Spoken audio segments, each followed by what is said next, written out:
in this post. Because you weren't able to attend, we might be able to kind of work with that, I'm sure. Mm-hmm. So welcome. This is the interconnectedness week. Yes. Yes. How we are all interconnected. And we are, to the environment, to ourselves, to each other, to weather. So we're going to have our usual our usual start with connecting first with intention. We are doing something that, because we're all connected, what we do today is going to have ripple effects in our world, our local ecosystems of our friends and family and coworkers, maybe even beyond. So feeling that sense of being part of something larger, and how, it's like you're doing your part to create a better world for yourself and for your loved ones and beyond. Mm-hmm. Thank you, Julie. Heidi? Yes, as you connect to compassion in this moment, moving into our 5-point check. And our 5-point check is that way to, again, check in with you, communicate with you. What are you hearing? What are you sensing? And hearing isn't just, through the ears, but hearing, listening. We use those words as a way to tap into sensations, feeling tones, and noticing that for you today as we move through the 5-point check. Like I did last week, I'm just going to say the points and give some space and silence around it for you to check in with you. So starting with body.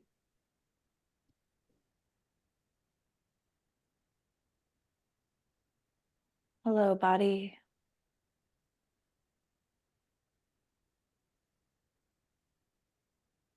I hear you. I see you. I sense you. Breath.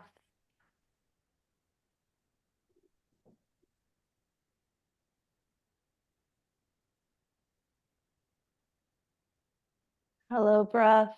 I see you. I sense you. I hear you.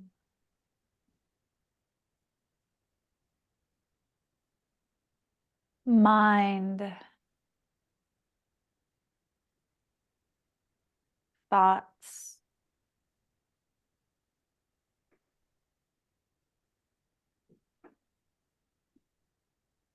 Hello, thoughts. I see you. I hear you. I sense you. Emotions, mood.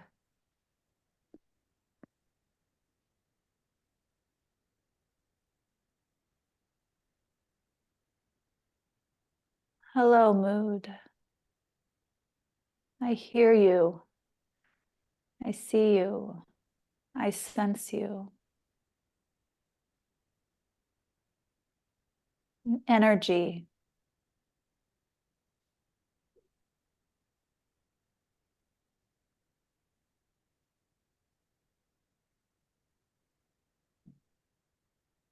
Hello, energy. I feel you. I sense you. I hear you.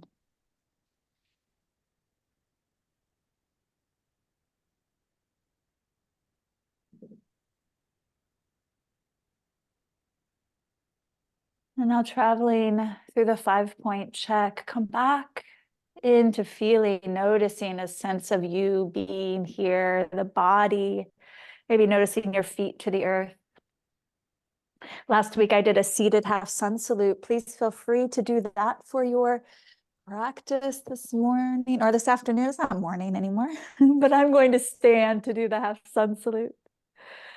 So grounding back into your body, greeting either your standing or seated mountain pose, feeling a grace coming up through your spine, noticing your breath and connecting with the breath. Hello, breath. I'm going to move with you now. Inhale, reaching your arms up any amount, tall mountain pose. As the exhale begins, start to bend the knees a little, hinge your hips forward, fold. Feel the feet to the earth as you lift halfway up, long through the spine above the earth. And an exhale back to your fold, a little bend to your knees. Pushing your feet down to help you up. Inhale, reach high, tall mountain. Arms by your side. Let the arms rest. Resettle into the shoulders, resettle into the legs, the feet. Tall, gracious spine. Settling here as we shift to Laurel now for a minute meditation. Yes, for our minute meditation, listen to the bells till you can't hear them anymore. Be with your breath. Be with your 5 points that Heidi just talked about. Here we go.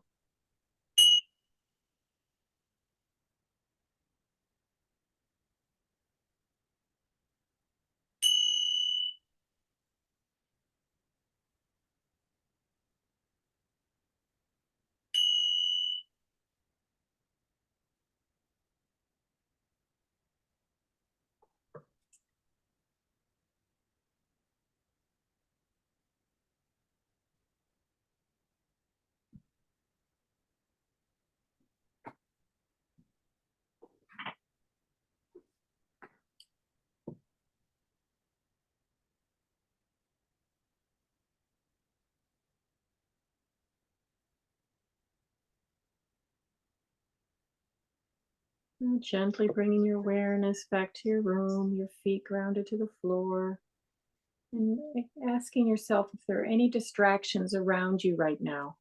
Is your phone a distraction, the computer, anything? And then just put that to the side if you can, so that you can fully be present and honoring yourself in this hour that we're together. Really putting that skill to practice, really stretching that muscle of I am present. I'm focused on what we're talking about right now. I'm in my body, I'm with my breath, my mind is present, all of me is present. So I'd like to talk about inner communication, communicating with yourself, which is, ironically enough, sometimes difficult to do. Sometimes we are so pulled by distraction of tending to others, or of work, or of social media, whatever distraction, you name it, that we find little time in the day, if at all, to connect with ourselves, to check in with yourself in the 5-point type of check. How is my body, my mind, my emotional body? How am I truly? How am I talking with myself? And you're like, what? I don't talk to talk to myself. I think a bunch of you know that you know that it's good to talk to yourself. It's good to check in. Sometimes people might be like, oh, I don't talk to myself. Yeah, that's strange. But I'm going to encourage you. That's what we've been doing, is to check in with yourself and to just notice what you're thinking. Just notice the types and the quality of your thoughts. How am I talking to myself? Sometimes an interesting way to deduce that is like, what's the quality of my thoughts with myself is, what am I feeling? It's not always directly correlated. Sometimes emotions come up first and then thoughts, but let's just take the other point of view, because lots of times our thoughts create how we're feeling. So if you're not feeling so well, you're down, you don't know why, not feeling well, check in with yourself with what you're thinking. How are you thinking about yourself? Are you judging yourself? A lot of our thoughts tend to be judgmental. So am I criticizing myself? Am I saying, oh, I'm not enough in this way or that way? And then just gently and kindly say, I can change that. I can be more kind and compassionate with myself. Well, how am I going to do that when I'm really in a state of I'm not good enough or not doing that fast enough? Take a pause, take a break, take some deep breaths, do a few things that we're teaching you to put in your toolbox, so to speak, and practice, so that when you need them, you've practiced them and they're kind of there for you. I encourage people to practice this because you really, when you need it, you want to have had some muscle memory. You want to have some memory in your body of how to do this. So you take a pause. You take what I call a sober breath, a stop, kind of pause, observe what's going on in the 5-point check, your mind, body, thoughts, emotions, and then take some breaths. Take some intentional breaths. Breathe in, hold it a little bit. Maybe let the exhale be longer. It helps to quiet the nervous system. And then after you do that a few times, return to a normal breath and then just ask yourself, expand your awareness. So that's after the breath, you expand your awareness so you can get kind of a global view of how am I treating myself? How am I treating myself? And then you can respond to yourself like, oh, I'm kind of really being hard on myself. And would I be hard on a 5-year-old like this? Would I be hard on my best friend, the people I love? Wow, no, no, mm-mm. So it's our conditioning to be hard on yourself. It's conditioning. It's part of being human, and it's okay. It's a part of being human.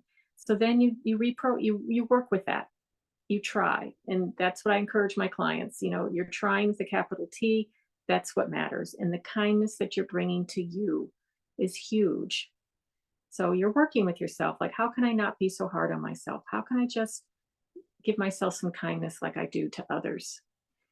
So when we work with ourselves this way, then when we're in communication with other people, we're coming from a solid kind of stable foundation, if you will. So if you're coming from this inner awareness of how you're talking to you, then you can bring more awareness and insight in how you communicate with others. How am I communicating? Am I present?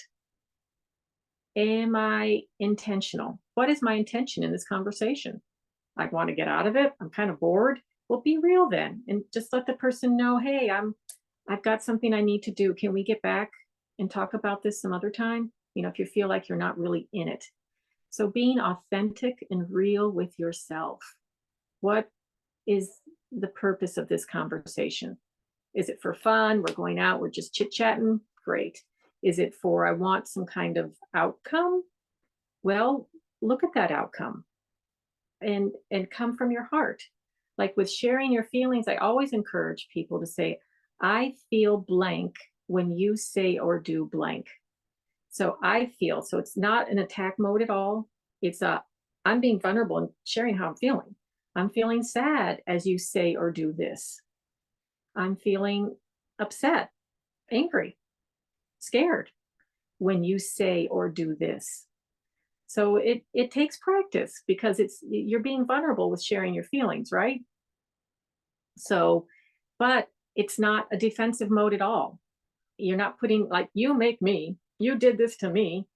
Why did you do that? It's more coming from, I feel this when you said or did that. And that's very powerful, very powerful. It's a good skill, a good tool. So checking in with your self-talk, trying to be, we're not like done. We're not like, oh, I'm always kind. There's no always. It's a process. It's a process. We're human again. And so checking in with yourself, trying to be kind and compassionate with yourself, checking your negative self-talk and just being aware of it with curiosity and gentleness. Like, of course I have some. Everybody does. Everybody has some version of I'm not good enough. Everyone. Not every day, maybe, but coming and going. I'm not doing that well enough, or comparing, because we live in a world of comparing and competition. That's kind of the culture we live in. A lot of that is comparing and competition.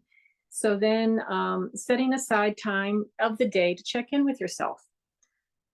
And that just has to be a few minutes. It's not a big expectation. And then honoring your feelings, whatever shows up, whatever feeling, just ask the feeling. Like Heidi says, hello body, hello mind. It's like, hello fear. What do you have to share with me today? What is it I'm afraid of? And work with fear. Like, okay, you got my attention, so I'm going to work with that now. You're going to work and listen and work with that. And so honoring all of your feelings, and then having gratitude for you, thankfulness for you, for all that you do, all that you juggle, a compassion, and little bits of kindness along the way will add up, and it'll become more normal. That train track, that well-grooved train track of practice will become more normal. So I'd like to open us up now to what you're thinking or feeling about what I just said. Questions like, Laurel, I don't know, what about this? Or, oh, that hit home. Yeah, I resonated with that. Sober method, Heidi. Is that you, Heidi? Yeah, it's Heidi Sherwin. Yes, Go I ahead, just put Heidi. it up for everybody in case some people aren't familiar with your sober method. I know you shared it before, but Thank you, if they want Heidi. to That's ask about that again. Yeah. right. Yeah. Right. That's awesome. Thank you. But what's on your heart, guys, gals? I see somebody. You can talk too. We'd love to hear your voice. Voices are beautiful. Yeah, we're so used to chatting on the chat. Yeah, how did it hit you with the vulnerability of sharing, I feel blank when you say or do such and such? Is that something that's workable, possible? Maybe you already do it. Donna says, thanks for the sober reminder. Yep, Donna, it's good to have reminders, right? Good morning, afternoon. Yeah, Hi, I've used the from when we did the mindful step before, the being able to go, hey, I'm feeling this, to express, and one, it kind of like brought me into the moment going, hey, what's going on, instead of escalating to I'm gonna just blow up. yes. So kind of like brought me down to think about, hey, where I'm at to where we need to be. So How's that feel, Sasha? it's more grounding. Like I said, I'm not exploding as much. So because I'm just not going, Exactly, exactly. Oh my gosh, that's huge, because when we just go or we explode, nothing positive comes of it. Mm-mm. It's it's frustration, yeah. But now I'm finding I'm actually with doing these classes, I'm more grounded and being able to bounce back, between either home or work situations. Someone just throws a bunch on you and you're going, oh, wait a minute, give me a second to take this all in and then work out a game plan from what I need to do next. So yes, yes, yes. yeah. Thank you for sharing. That's huge. And feeling grounded. Isn't that wonderful to feel grounded? Yeah. Yeah. It's like you can breathe more. Yeah, and a lot more is like rolling instead of just hitting me, and then I'm going like all tense and everything. So it's like, okay, this needs done, this needs done, this needs done. Okay, let me kind of regroup and compile, put it in compartments and say, okay, we'll deal with this first, and then we'll deal with this next. Mm-hmm. Yeah, yeah, yeah. And then if this doesn't get done, we'll work on it eventually. So they're doing a lot of deep cleaning, but I have 5 different buildings I clean for. So they're all coming in at one time, and it's like one or two people on a crew. So it's like, okay, you go do the normal clean, and then I got to go run the equipment. So yeah, it's helping you to sort out things when you take that pause and you kind of regroup and breathe, and doing these tools, your mind functions better. Yeah. Yeah. Oh, I love it. Thank you, Sasha. Let me see what's in the chat. Thank you. Yeah, I see that Leila has worried about daughter went abroad, which that's like the one category I still struggle with. It's when I worry about other people. Like I've been able to apply it to my own, if I have a headache or something like that. But when I'm worried about other people, it takes a little bit more. If they're really immediate danger, there's almost nothing I can do. But if it's kind of like I have an adult son and a daughter. Like it's hard to completely turn it off, but at some point, you accept the things you can change, accept what you can't change and change the things you can. And I think that sort of acceptance of, there's lots of benefits and, some degree of risk, but hoping for you kind of maybe apply a little logic and accept that you'll be worried at times, and that's just part of being a parent, but accept that also you can be open to positive experiences without guilt of like, I was supposed to be worried constantly. I think that's maybe how it's affected me. Yeah. And then and Sandra says, I've done that, Laurel, I've said how I'm feeling, and when you say or do that and the other person came back defensive, what's a good way to deal with that? Well, just to ask them to please come from what they're feeling. I mean, you can only ask, how are you feeling? Can you come from that like I am? I'm trying to. Can you come from how you're feeling when I say or do, to kind of use that, share that sentence structure with them. And if they don't want to, or they're not into it, it's fair to say, can we talk about this some other time when we are both calm, when we're both relaxed? It's fair to say, let's talk about this again, right? Yeah. I found sometimes, not always, but sometimes, because I really like the I feel, because tapping into my feelings that, okay, I'm feeling a sandpaper in a way to a situation or an experience. But sometimes, depending on who I might be communicating with, knowing that, like Laurel said, Laurel, who said it? Sandra. If someone's defensive, if I know from past experiences that defensiveness has come up, in a way, using a more universal, like, I feel stressed when I experience situations, like, I don't know, I'm blanking on a thing, but like trying to create broader brushstrokes instead of the pointing, I feel when you, like if it's not cleaning up around the house, right? Or doing the dishes. I'm just using this as an example, but like, I feel stressed and anxious when the kitchen is a little cluttered. What are some things we can do to like make it more efficient around the house? I don't know, right? But it's not I feel stressed when you leave the kitchen a mess. Does that make sense, Laurel? How does that land with you? Yeah. And I don't use that all the time, but like, I feel that if I can find a way to make things a little broader, and then also meet a common denominator of like, how can we work together? Like, what are some things we can put in place to, have a clean kitchen in the morning, or that works with the kids and partners. Yeah, exactly. We've got Sharon, breathing and letting go of stress in the stomach. So that must have come from body awareness. And Cecilia, using her faith as blending the practice with faith. It's a really beautiful comment. Yeah, thank you all. Well, let's move on to some science with Julie.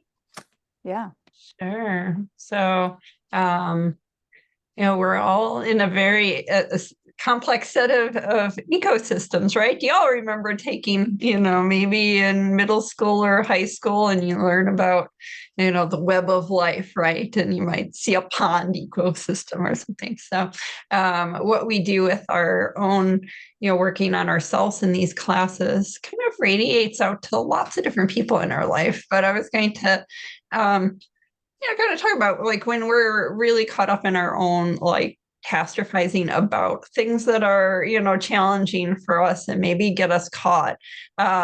You can see like this is that pain study with the MRI, thermal pain on their things. And when they did mindfulness, right, it was viewed as less unpleasant. So this extra stuff isn't necessary, right? And it leaves us open to experiencing life with others. We're not, putting the extra on things. And when we do that, we affect our relationship with the world, right? So there are all sorts of people that we have an encounter with. And if we're still like in our heads about my whole day is ruined, this person said that to me, and then we see a barista and we're like, there's not enough cream on here or something, you might start to ripple effect a little bit of, some of that. But I kind of found that in the pandemic, I experienced the people in my world that were diminished, that weren't even really close friends. And this is an article from The Atlantic where there was these categories of friendship that we didn't realize we missed until, like, I remember this came out right when I was starting to come back to work. And I'm like, oh my gosh, I often chatted with this, this maintenance worker in my area, and I really missed them. And, this barista at this place, and you realize that there's all these people that form the ecosystems of our world, and we affect each other.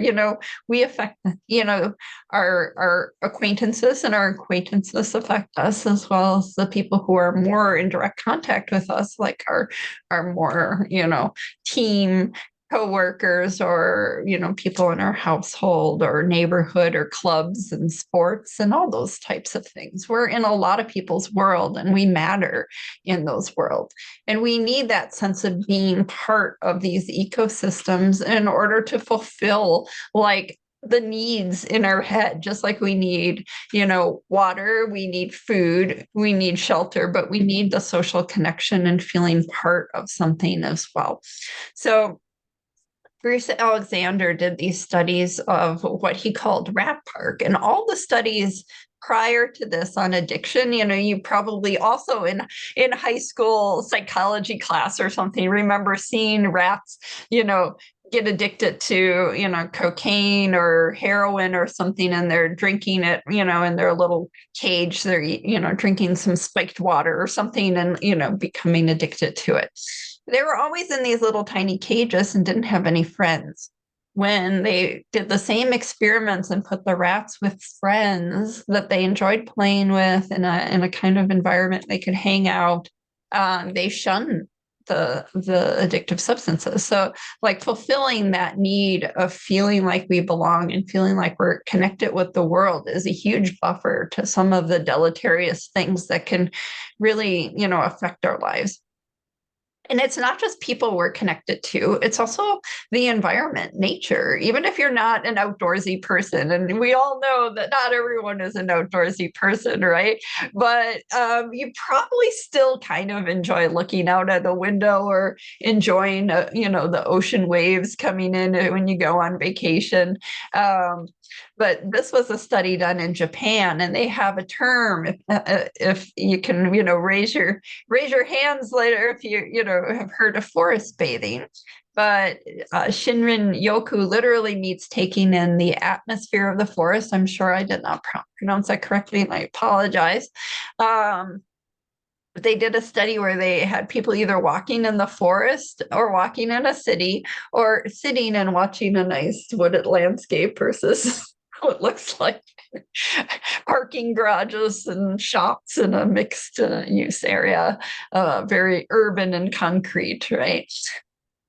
And what they found is that they felt more comfortable and more, calm in nature, but also the city actually produced some stress. So if you are exercising and there's a lot of, like, dangerous intersections you have to cross and navigate situations, that can be quite stressful. But in all in all, you're having a more relaxed disposition, less cortisol, less stress, and reduced blood pressure. And you remember that cortisol is a stress hormone that, when we have a lot of it, it's trying to help out. There's something that's dangerous and we need to increase our blood pressure, shut down digestion so that we can just dedicate ourselves to fighting or fleeing from it or hiding from it. But when it goes on too long, it causes a lot of problems. So healthy social connections is a good way to reduce cortisol, and time in nature, whatever your degree of comfort is also a really good way to reduce that. So I'm going to sharing. Does anyone have any comments?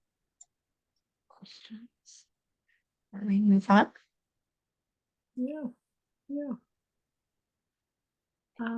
Just to say again what Julie said, just a little part of that for me that really hits me is unplugging from social media, unplugging from electronics, and getting outside into nature just a little bit. I mean, a little bit goes a long way for me. And in the winter, I really miss that, because in the summer, spring, and fall, I'm out listening to the birds at least 10 minutes a day, and that fulfills me. And there's some research on bird sounds helping quiet the nervous system. I just saw that. Yeah, that they typically sing when there's no danger, so that when you're hearing the sound of songbirds, it might be signaling a sense of you can relax and there's no danger around. And I thought that was, I didn't look at that study yet, but I thought it was an intriguing thought. Whatever. Again, we're not going to just push our tools and methods, but we really encourage you to find something that our brains need social connection. It's tied in with our reward system. It's an essential need, and we don't have to be extroverts. I'm an introvert, but I find connection in, my quiet connections with people and nature. We have to water that need. So I think, finding good friends, break the barrier of like, well, I don't know, can I just cold call my friend? No, just do it. If you need a push, you can say this class made you do it. Yeah. Donna, you brought up a great question, and Julie kind of said, well, I'm an introvert too. Donna said, how can introverts implement social connections without triggering stress? It's such a great one. And I don't know, I find I am an introvert as well. I get nourished by like introverted activities, right? Like solitude time or napping or going for a walk by myself. But I also like to be kind of engaged with others too in an intentional way. And for me, just two examples that one I haven't tried yet, but one I do a lot, but going to a yoga class or a community class where you might not have to be the speaker, center of attention, but there are people around and you're doing something communally, like church is a great example too, right? Or any sort of activity you go to where you're not, again, the center of attention, but you can benefit from the community. The other one that I haven't tried yet, but I hear Morgantown has a few pop-ups, is the silent reading group, which I think is so cool. Or a reading book club, right? I'm in a book club with friends, and we get together and we talk, and we're all close-knit friends. But I also love the idea. I want to try, and I don't know if anybody knows about it and could maybe put it in the chat where they meet. But it's basically you meet at like a coffee shop, you bring whatever book you're reading, and the intention is that you can just come and read. You don't have to talk to anybody about it, but it's this this kind of honor system that anybody can show up and welcomed as is, bring your book, have some tea or coffee or not, and just be in a space where others are doing the same thing. So Don, I don't know how that feels, and other introverts, how that lands with you, but those are some ways we can kind of get the social connection without having to be the center of attention, or having to do all the things, which can be fatiguing, right? Yeah, definitely. And Sheena says, personally, I like schedule, like you're saying, Heidi, activities with very small numbers of people in a controlled, quiet environment. Yep, Yeah. exactly what you said. And then Layla said, I have seen a reel yesterday about rabbits fed with bad, fatty food. They have one treated to them with love and touch. All the others develop cancer except the loved one. Oh, my goodness. Makes a difference to Love and care touch. Yep. and be cared for. Mm-hmm. Definitely. Yeah. Well, Heidi, would you like to go on? Yes, let's do some movement. Today we're going to be doing some standing postures, and on this theme of connectivity and communication, I'm going to introduce the warrior series of postures. So warrior 1, warrior 2, and warrior 3. And each has a different kind of shape and feel to it. And as we practice these, we'll kind of do them 2 separate ways, as you'll see. But as we practice these, maybe choose one of just a little play if you want to. Maybe choose one of the 5 points, like maybe it's the body, or maybe it's the mind, or how the mood is. But choose one, right? Because we all know, like, as much as possible, we can focus on one thing that gives us a little more focusing, attention and care and compassion into the moment. We can kind of get rid of some of the stuff in the periphery that might distract us. So focusing on a point, that when you're in the postures, just see like, hey, body, how you feeling in warrior 1? And just be present with that. Body, warrior 2, right? But pick a point just for fun. If you don't want to do that, you don't have to. But a way to practice this inner listening. Because how many of you don't have to raise your hand, but you've gone into a physical practice, maybe yoga, and maybe you've pushed yourself too much. Like, oh, I think I need to touch my toes in this pose, but man, it hurts really bad. Well, if it hurts really bad, pull back. Touching your toes isn't a prerequisite for yoga, right? Listening to your body and creating shapes that honor you in the moment and are accessible for you. That's the heart of inner yoga. And so as we move today, just curate the listening. How do I feel? How is this shape? Do I want to adapt it? All right. So if you're ready, I'm going to come up back here to stand, and let me, before I move back, spotlight myself for you all. Sorry. There we go. Hi. All right. So the warriors, right? So when we think of a warrior, maybe like out in the world, but how today can you cultivate the inner warrior? The courage, the heart, the care, the skill to listen to your needs, to navigate your needs, and then explore your needs. So starting with warrior 1, from mountain pose, take your right foot and step it slightly forward. And then your back foot actually turns straight forward in this one. Your back foot, your left foot, step it back, but let the foot land onto the ground. And notice how my toes are kind of turning in slightly instead of turning all the way out, which might make me turn more open, right? And then with your right knee, give it a little bend. And then land energy into your feet, right knee bent, left leg long, pressing into the left foot. Bringing hands onto your hips, affirming the shape for you. Checking in if you're playing the game of what point am I focusing on in warrior 1? Check in. Hello. Hello, body. And then hands can stay at the hips, or feel free to take the arms any amount up towards the ceiling like you do in tall mountain shape. And now get anchored. Can you feel the feet pressing down, rooted? Some energy moving into the legs, but getting a little bit taller up towards the ceiling. Challenging yourself just a little bit. It might be wobbly, but challenging with heart and care. One more breath. And now bringing your hands back down to the hips. To move to warrior 2, now we're going to turn a little wider, start to turn away from the right leg And then wiggle your left foot back a little bit. And you can turn your toes, your left toes, almost a face in front of you. Right. Now start to land energy back into your legs, to your feet. So energy, like the muscles working to hold you up.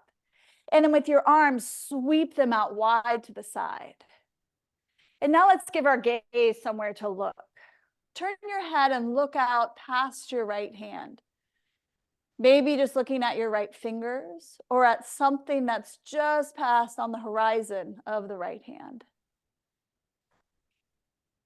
Again, maybe notice how this is feeling for you. How's the mood going? Take one more breath. And then hands to your hips. Let's straighten the front leg for a moment. Great. And then bend back in. All right, left leg, getting ready for warrior 3.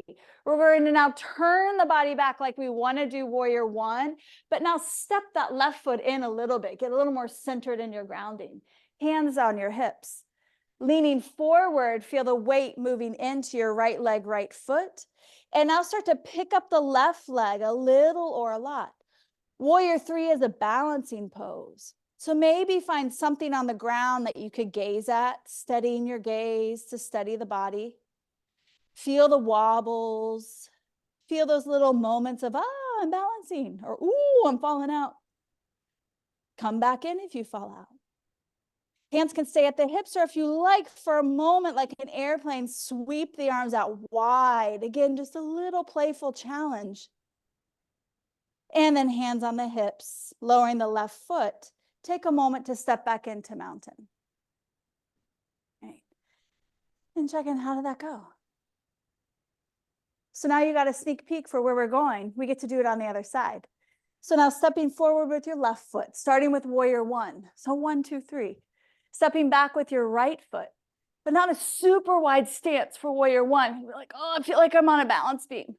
So bring the back foot in a little bit, bend into that left knee, ground the energy down to your feet, and then start to reach up through the arms so you can be rooted and tall simultaneously.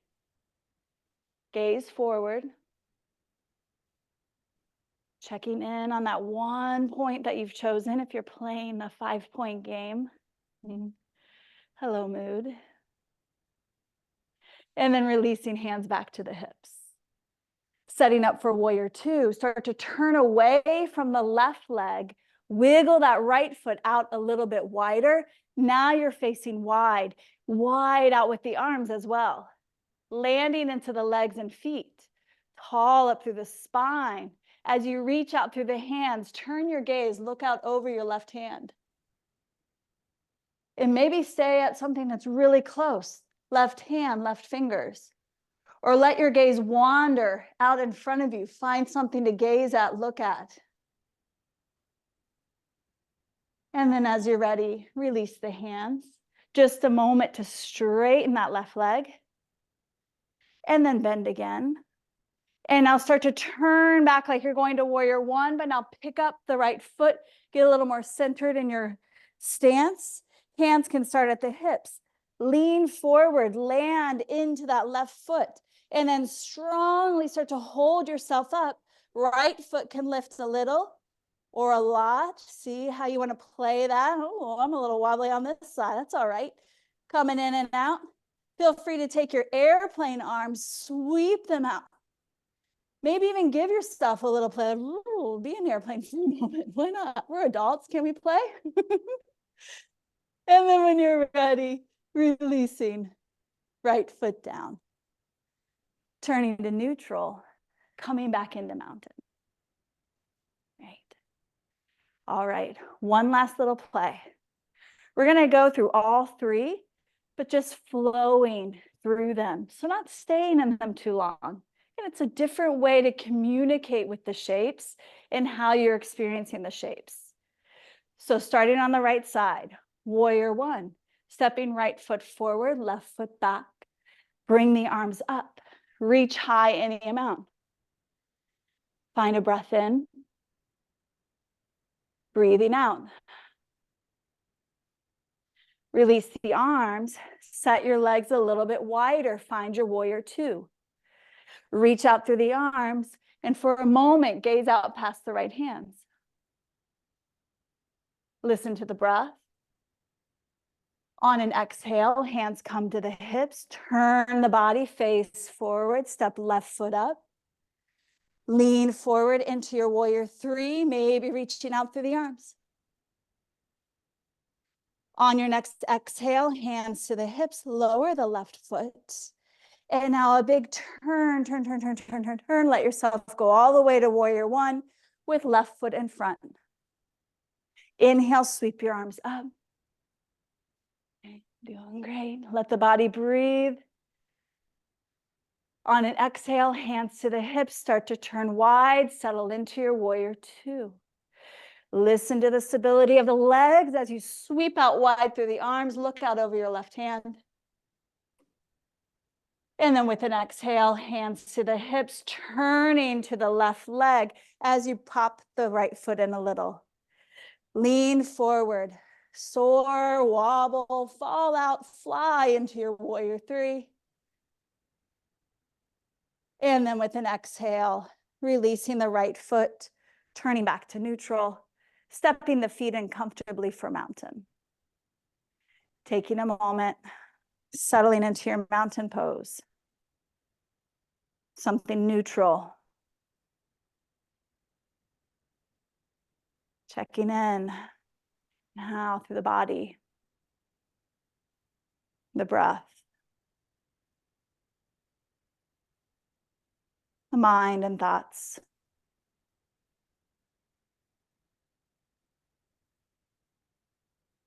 The mood and emotions.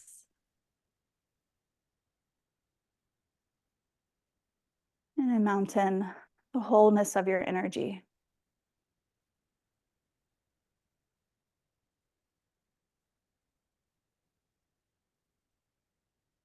Playing with the postures, you stay connected, but you also challenge yourself to kind of move out, play, explore, expand physically, literally the body. Here in mountain, bring your attention a little more closer to home. I'm going to guide you through a short breathing practice. We're going to do a few rounds of the humming breath or the bumblebee breath, some might know it as. Feel free to stay in mountain, or if you like, taking a seat. So again, this quality of being a little closer to home. We're not reaching out with arms. Get a sense of your breath right at the center of you. Feeling the ribs move a little or a lot with each inhale and exhale. And now the humming breath is a great tool, a great practice to soothe the nervous system. It can help reduce cortisol, but it also offers something audible to bring in, to focus on, help smooth out the quality of the moment, whether that's the energy feels like big waves. So in any pitch, any tone, you'll take an inhale through the nose, comfortably full. And as you exhale, start to hum.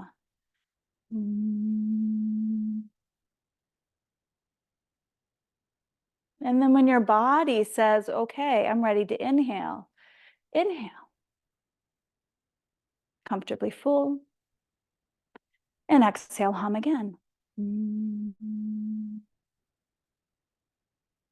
Trying to keep the face and jaw soft as you hum. Inhale when the body says, let's breathe in again. And exhale, hum.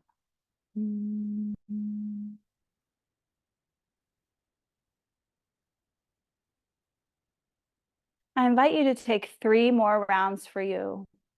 Inhale, exhale, hum.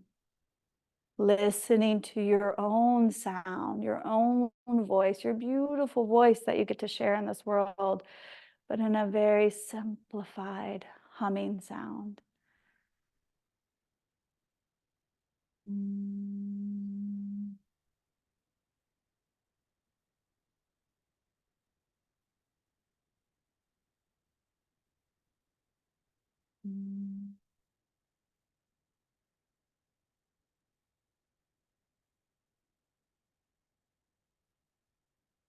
After your next breath out, invite a full breath in.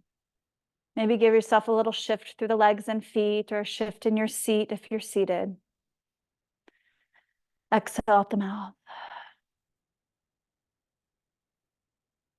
Nice, letting the body breathe.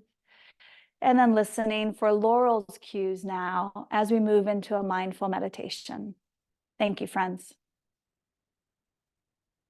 Hi, Heidi. I think we're moving into Julie's compassion meditation. Yeah. Oh, you're correct. Yes, I knew we were going to a meditation, just wasn't sure. we like to give you guys variety, so that benefit comes with a cost. Yeah. So Thank you. we're going to take advantage of that kind of calm and relaxed state. And now think about the theme of interconnectedness. There's a Japanese word called kagasamade. It's often used as a response to the question, how are you? You might just say okagasamade, but it has this deeper meaning about because of the shadows, I am well. And by the shadows, not a creepy shadow, but a sense of all the interconnectedness, all the ancestors and family that helped me be where I am today, as well as everyone that brings me, everything that I have in life, really. So I thought we would have a passionate contemplation related to, I am well because, and thinking about the people we are grateful for, people who might have taught us, starting, I'm sure, with parents or family, teachers, as well as friends that encouraged our interests. Feeling a sense of gratitude and wishing them well, or wishing them peace.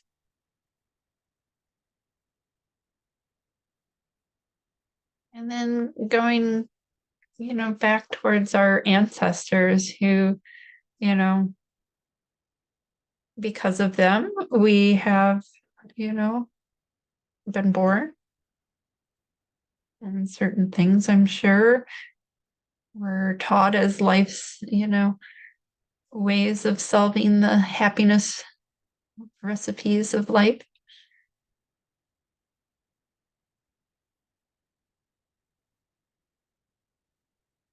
And then feeling a sense of gratitude for people who have fostered interests or allow us to enjoy our hobbies in life, whether it's, sports or, even reading books or watching your favorite show. There are so many people that are behind whatever brings us delight and joy in life.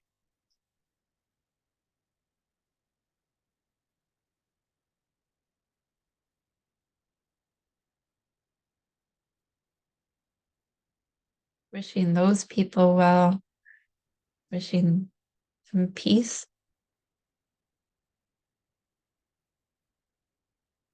And then whatever we experience in terms of eating, even if in front of us we might have a drink, whether it's water from the tap or water from, bottle or another type of drink, so many people went into that.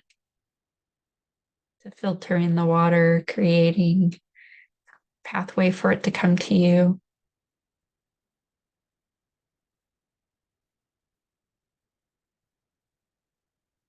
And wishing all those people peace, all those people well. And finally, just resting and thinking of yourself as part of a myriad set of ecosystems that will in turn influence others as well. family, your home life, the neighbors that you might pass while taking a walk or jog, people at the store, to people who are your close confidants and close friends, people at work that you see every day, some that you see occasionally, to people that you might only see, as a patient or client or customer. Wishing them all well, wishing them peace.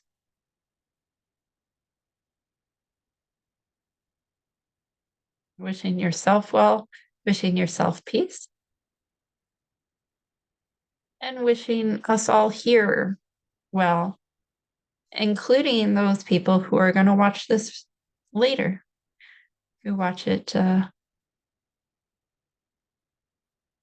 asynchronously.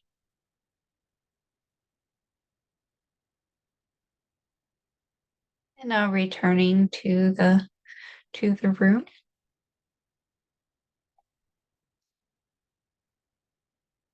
We're going to do some mindfulness.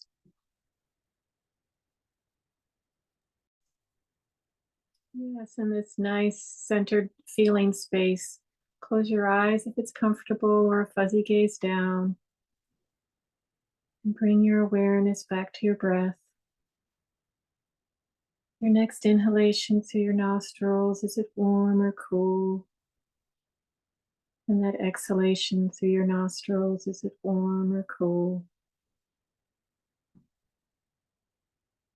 Just bringing your awareness back to this gentle flow of breath.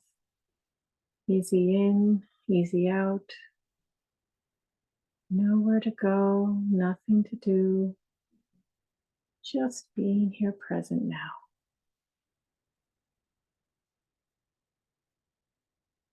Riding the waves, the gentle waves, like on the ocean, your breath, allowing it without any holding or forcing in any way. Allowing it to flow easily. Now bringing your awareness to your feet, and your shoes and socks, or barefoot, wiggling your toes to make that connection. And now allowing yourself to feel that connection to the earth, almost as though you had roots like a tree, grounding you deeply, deeply into the earth for strength, stability, groundedness, and a feeling of oneness with it all. And now if you can imagine breathing up those qualities through your left leg and right leg, into your left hip and right hip. And now feeling the full weight of your body on what you're sitting. Allowing your jaw and shoulders to drop a little bit more with every exhalation. Allowing yourself to be fully present without any expectations. Just being here. Now gently bringing your awareness back to your room, your feet grounded to the earth, and slowly opening your eyes.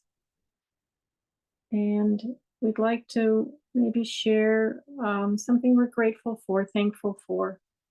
And I'll start. You can put it in the chat, or you can just let us hear your voice.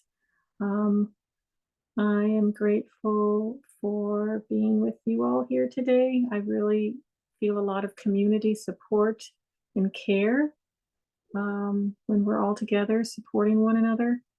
And what else is something that you're thankful for or grateful for today? If you want to put in the chat or just let us hear your voice, be awesome. So go ahead and do that. And then while we're doing that, Julie, would you like to talk about, we just have a minute, the home practice? Yes, let me put that up. So, let's see. Looks like I'm sharing a blank screen, but it's actually on there. So here we're allowing you to explore how the environment affects that 5-point check. So how does the weather? We had a run of sunshine. Now it's kind of gloomy. How is that affecting you? And then, maybe having an exploration of what it's like to kind of reach out and connect socially. Like if you need an excuse to, call up a friend, even have a chat or go on a walk, push yourself to do it if you feel that, like, oh, I don't want to trouble them, like let this be the little push. And then there's a 5-point check in multiple environments. We're exploring how we're influenced by different environments, how we interact with objects in our world, and then what you say to yourself.